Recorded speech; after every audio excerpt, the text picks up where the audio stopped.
Hello दोस्तों, मैं आशुतोष कुमार आपके अपने YouTube channel classes of mathematics में आपका स्वागत है। आज हम लोग पढ़ने वाले हैं परसेंटेज। और परसेंटेज का यह हमारा क्लास 5वां है। तो इसमें हम क्वेश्चन पढ़ेंगे आय पर आधारित प्रश्न, चुनाव पर आधारित प्रश्न, ये टाइप का क्वेश्चन हम बनाएंगे।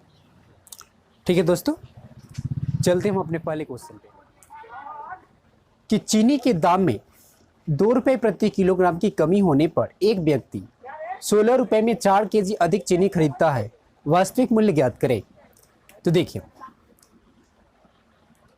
तो सबसे पहले क्या करते हैं, लिखते ओरिजिनल प्राइस। ओरिजिनल प्राइस, ठीक है, इसको मानेंगे हम 100 रुपये पर केजी, 100 रुपये पर केजी। और लिखते हैं न्यू प्राइस।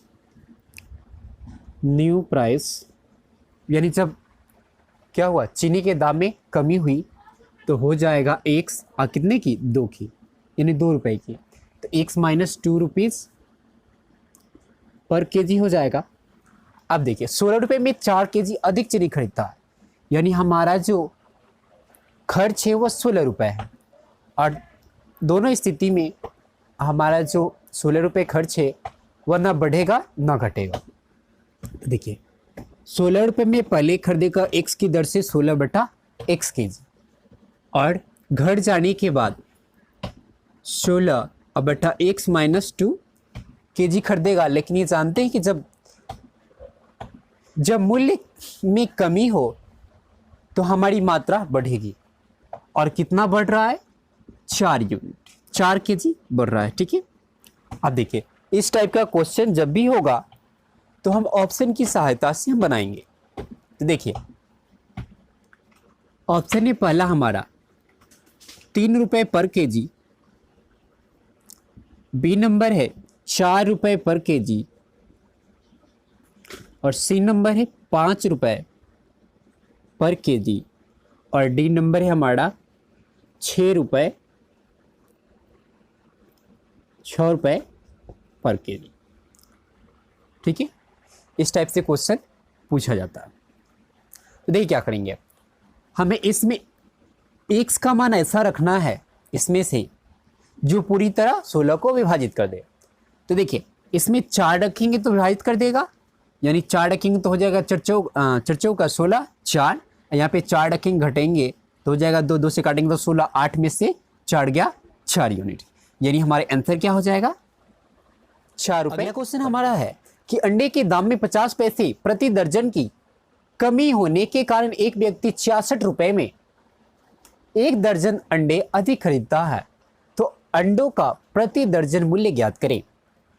तो सेम प्रक्रिया इसमें भी करेंगे। तो हमारा होगा ओरिजिनल प्राइस,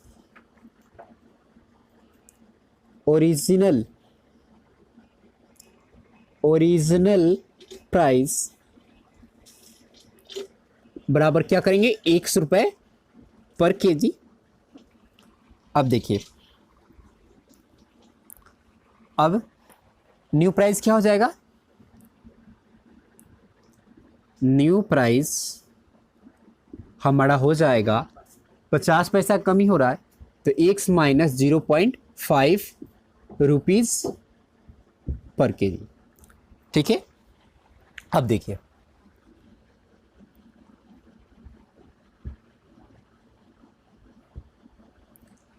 क्या करेंगे। तो 66 रुपये में पहले खरीदता था x की दर से 66/x केजी, और अब खरीदेगा 50 पैसा घट जाने के कारण खरीदेगा 66/x माइनस 0.5 दर्जन अधिक खरीदेगा। तो कितना दर्जन अधिक, जब प्राइस में कमी हो तो हमारी मात्रा में वृद्धि होती है, यानी कितने की वृद्धि हो रही है, 1 की, यानी 1 दर्जन की वृद्धि हो रही है। ठीक है, अब देखिए इस टाइप का क्वेश्चन जब भी आए तो क्या ऑप्शन से बनाएंगे। तो पहला ऑप्शन है 5 रुपये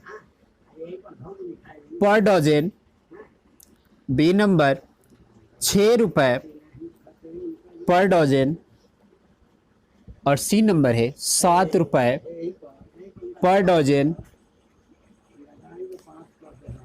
और डी नंबर है 8 रुपये पर डजन। अब देखिए क्या करेंगे, तो इसमें से हम ऐसा ऑप्शन को रखेंगे जो पूरी तरह विभाजित कर दे, तो क्या होगा 6 होगा। तो देखिए 6 रखेंगे तो ये कट जाएगा 11, यहाँ पे रखेंगे 6 तो बचेगा 5.5। जब से डिवाइड करेंगे तो हो जाएगा ये इंटू 10 कर लेंगे, दशमलव हटाकर, देखिए जैसे 10 हो जाएगा, दशमलव हट जाएगा, 11 छक 66, 11 पच्चे 55, 5 दूना 10 नहीं 6 दूना 12 हो गया, ये 11 हो गया। अब 12 में से 11 गया, 1 यूनिट बच जाएगा। ठीक है, चलिए तो हमारा आंसर क्या हो जाएगा 6 रुपये टाइप सेंस। और अगला क्वेश्चन है कि एक व्यक्ति अपनी आय का 60% खर्च करता है। यदि व्यक्ति का आय 15% बढ़ती है तथा व्यय 15% बढ़ता है तो बचत में प्रतिशत परिवर्तन ज्ञात करें। यानी हो जाएगा इस टाइप का क्वेश्चन हो तो सबसे पहले हम क्या करते हैं, जो मान दिया 3/5 हो जाएगा। अब देखिए लिखेंगे इनकम, यहां पे लिखेंगे एक्सपेंड और उसके बाद लिखेंगे सेव। देखिए उसका इनकम है 5 यूनिट, खर्च करता है 3, तो उसका बचेगा कितना 2 यूनिट बचेगा। अब हमें प्रतिशत में मान बताना है, इसलिए क्या कर देंगे 00 लगा देंगे। ठीक है, अब करें इनकम में 15% की वृद्धि होती है, तो 500 का 15% कितना होगा +75 हो जाएगा। और 300 का एक्स यानी खर्च में भी 15% की वृद्धि हो रही है, यानी 300 का 15% कितना हो जाएगा 45 हो जाएगा। ठीक है, अब देखिए ये हो जाएगा 575, ये हो जाएगा 345। सेव कितने करेगा, सेव करेगा 130 रुपए का, यानी सेव में कितने रुपए का वृद्धि हुआ 30 रुपए का।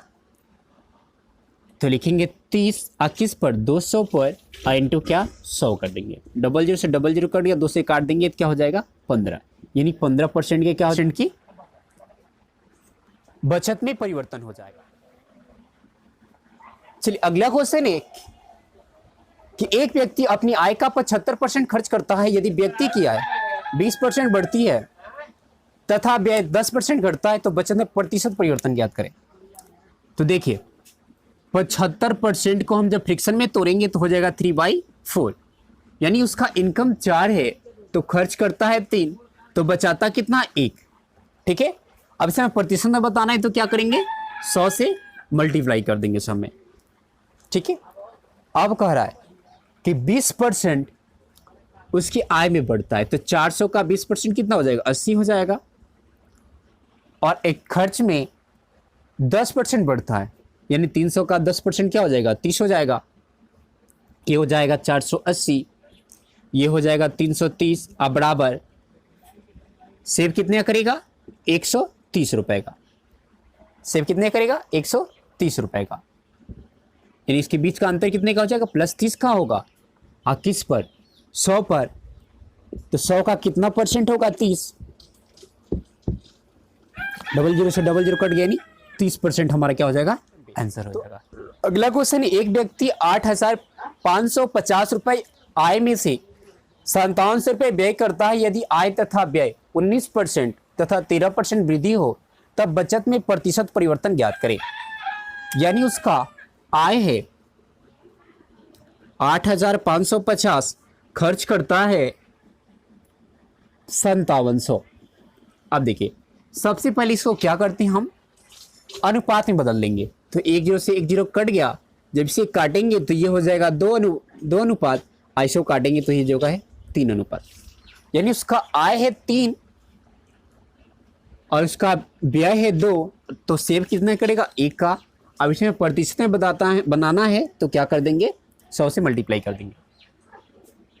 अब देखिए कर इनकम में 19% की वृद्धि होती है, यानी 300 का 19% हो जाएगा +57, इसका करेंगे, यानी खर्च में कह रहा है 13% का, तो 200 का 13% हो जाएगा प्लस 26, ये हो जाएगा 357 और ये हो जाएगा 226। तो इसके बीच का अंतर कितने का होगा, घटाएंगे तो हो जाएगा 131। अब देखिए इसके बीच का अंतर कितने का है, प्लस 31 का है और 100 पर है, यानी सीधे लिख सकते हैं 31% हमारा क्या हो जाएगा, आंसर हो जाएगा। ठीक है दोस्तों, अगला क्वेश्चन है कि एक व्यक्ति 13,500 रुपए आय में से 9,000 रुपए व्यय करता है। यदि आय तथा व्यय में 13% और 9% की वृद्धि हो तब बचत में प्रतिशत परिवर्तन ज्ञात करें। यानी उसका आय है 13,500, खर्च करता है 9,000, तो इसको हम क्या करेंगे, पहले भिन्न बदलेंगे, पहले अनुपात में बदलेंगे तो हो जाएगा डबल जीरो से डबल जीरो कट गया, काट देंगे तो हो जाएगा 2, ये हो जाएगा 3। यानी उसका आय 3 है तो खर्च कितने करता है, 2 यूनिट का, तो बचाएगा कितना, 1, और प्रतिशत में ज्ञात करना है तो क्या कर लेंगे, 100 से मल्टीप्लाई। अब कह रहे इनकम में 13% की वृद्धि, यानी 300 का 13% हो जाएगा 39, और इसका हो जाएगा खर्च में कितने परसेंट की, 9% की वृद्धि होती है, तो 200 का 9% हो जाएगा 18। आप देखिए, यानी ये हो जाएगा 339, ये हो जाएगा 218, तो इसके बीच का अंतर कितने का है, यानी सेव कितने का करेगा, सेव करेगा ये 121 रुपए, तो कितने का अंतर है, प्लस 21 का है, यानी सीधे लिख सकते हैं 21%, क्योंकि 21 किस पर, 100 पर, तो 100 का 21 कितना परसेंट है, 21% है, इसलिए हमारा 21 है। चलिए दोस्तों, अगला क्वेश्चन है कि किसी चुनाव में 2 बार भाग लेते हैं, 20% वोट अवैध घोषित हुए तथा जीतने वाला प्रत्याशी वैध मतों का 70% प्राप्त करता है तथा 96 मतों से जीतता है, तो कुल मतों की संख्या ज्ञात करें। तो सबसे पहले क्या करते हैं, मानेंगे let total votes equal to x। ठीक है, अब क्या करेंगे कि वह 20% अवैध हो जाता है, तो 20% को जब फ्रिक्शन में चेंज करेंगे तो हो जाएगा 1/5, यानी 5 का 1 भाग अवैध हो जाता है, तो वैध मतों की संख्या कितनी हो जाएगी, 4/5 हो जाएगी। अब कह रहा है कि जीतने वाला प्रत्याशी 70 वैध मतों का 70% प्राप्त करता है, तो हारने वाला प्रत्याशी कितना प्राप्त करेगा, 30% प्राप्त करेगा, तो कितने मतों से, कितने प्रतिशत से जीतेगा, तो 40% से जीतेगा, तो 40% जो फ्रिक्शन में चेंज करेगा तो 2/5 हो जाएगा, और कितना मत से जीत रहा है, 96 मत से। ठीक है, तो इस तरीके से हम इसको क्वेश्चन को सोल्व करके अपना मान निकाल सकते हैं। देखिए x 4 दूना 8, 8 एकम 8, 8 दूना 16, यानी x बराबर 50/25 मल्टीप्लाई करेंगे तो ये हो जाएगा 30,000 मतों की कुल संख्या। तो अगले क्वेश्चन में चलते हैं। अगला क्वेश्चन है कि किसी चुनाव में 2 उम्मीदवार भाग लेते हैं, 20% मतदाता वोट नहीं डालते हैं, अब 12.1/2% वोट अवैध घोषित हुए तथा जीतने वाला प्रत्याशी वैध मतों का 60% प्राप्त करता है तथा 5600 वोटों से जीतता है, तो कुल मतदाताओं की संख्या ज्ञात करें। तो सबसे पहले क्या करते हैं, let total votes equal to x। 20% vote जो है वह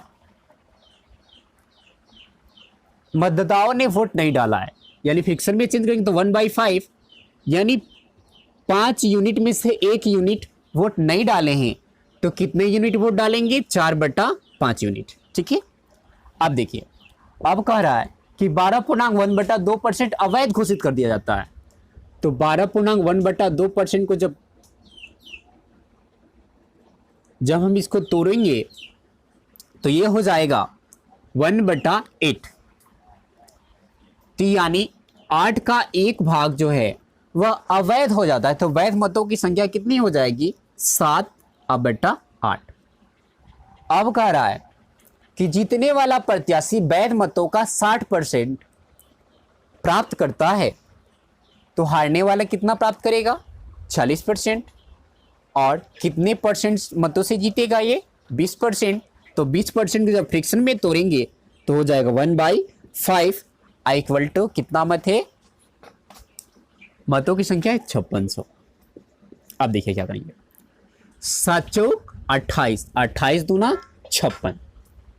ठीक है, अब हम मल्टीप्लाई कर लेंगे, इससे गुना कर लेते हैं। 8 पे 40, 40 बच्चे 200 और 200 में 200 से गुना करेंगे तो हो जाएगा 40,000, यानी कुल मतों की संख्या 40,000। कि किसी चुनाव में 2 उम्मीदवार भाग लेते हैं, 20% मतदाता ने वोट नहीं डाला,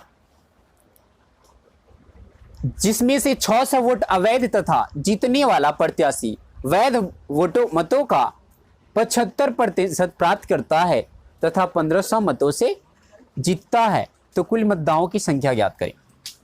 तो let total votes equal to x। अब देखिए, कुल मतदाता का 20% मतदाताओं ने मत नहीं डाला, यानी इसको फ्रिक्शन में चेंज करें तो 1/5, यानी कह सकते हैं कि जब 5 का 1 भाग नहीं डाले हैं वोट, तो कितने ने डाले हैं? 4 भाग ने, तो 4/5 इनटू, अब कह रहा है कि उसमें से वैध मत अवैध मत है 600, तो ये पूरा वैध डाला गया मत है, इसमें से अवैध मत को घटा लेंगे तो वैध मत हमें प्राप्त हो जाएगा। इनटू, अब जीतता है, वह जीतता है 75% प्राप्त करता है, 75% प्राप्त करता है तो जीत जाता है। तो जब ये 75% प्राप्त करता है तो सेकेंड वाला कितना प्राप्त करेगा? 25%। तो कितने प्रतिशत मतों से जीत रहा है? 50%। तो 50% को जब हम फ्रिक्शन में तोड़ेंगे तो हो जाता है 1/2 इक्वल टू कितना मतों से जीतता है? 1500। अब देखिए क्या करेंगे। तो x into 4/5 minus 600 equal to, ये 2 है बट्टा में इधर गुना में हो जाएगा, यानी 30,000 भले 3,000। अब देखिए x इंटू 4/5 इक्वल टू हो जाएगा, इधर जाएगा तो ये हो जाएगा 3600 और 4 9 36, यानी x बराबर 9 45, यानी कुल मतों की संख्या हो जाएगी 45। चुनाव में 2 उम्मीदवार 10% मतदाता ने वोट नहीं डाले हैं, 2500 वोट अवैध होते हैं, जिसमें जीतने वाला प्रत्याशी वैध मतों का 55% प्राप्त करता है तथा 2000 वोटों से जीतता है, तो कुल मतदाताओं की संख्या ज्ञात करें। तो let total votes equal to x। अब कह रहे 10% मतदाता ने वोट नहीं डाला है, यानी 10% को जब फ्रिक्शन में तोड़ेंगे तो हो जाएगा 1/10, यानी 10 का 1 भाग ने नहीं डाला है, तो कितने ने डाला है? 9/10 ने डाला है। अब देखिए, अब कह रहा है कि अवैध मत इसमें से है 2,500, तो 2,500 लिख देंगे और इनटू, अब क्या करेंगे कि कह रहा है कि जीतने वाला प्रत्याशी वैध मतों का 55% प्राप्त करता है, तो हारने वाला कितना प्राप्त करेगा? 45%। तो कितने परसेंट से मतों से ये जीत जाएगा? 10% से। और 10% जब फ्रिक्शन में तोड़ेंगे तो हो जाता है 1/10 इक्वल टू कितने मतों से जीत रहा है? 2000 मतों से। इसलिए x into 9/10 minus 2500 equal to 10 से गुना हो जाएगा, यानी हो जाएगा 20,000। अब देखिए x इंटू 9/10, इसको इधर भेज देंगे तो हो जाएगा 22,500, और ये काट देंगे 9 से तो हो जाएगा 9 दूना 18, 45, 9 पचे 45, 9 पचे 45, यानी 2,500 हो जाएगा। इसलिए x बराबर जब इसमें 10 से मल्टीप्लाई कर देंगे तो ये हो जाएगा 25,000। यही हमारा। ठीक है दोस्तों, आशा करते समझ में आया होगा। बस आज के लिए बस इतना ही, मिलते हैं अगले वीडियो में। अगर हमारा वीडियो आपको पसंद आया हो तो लाइक शेयर सब्सक्राइब ज़रूर करें।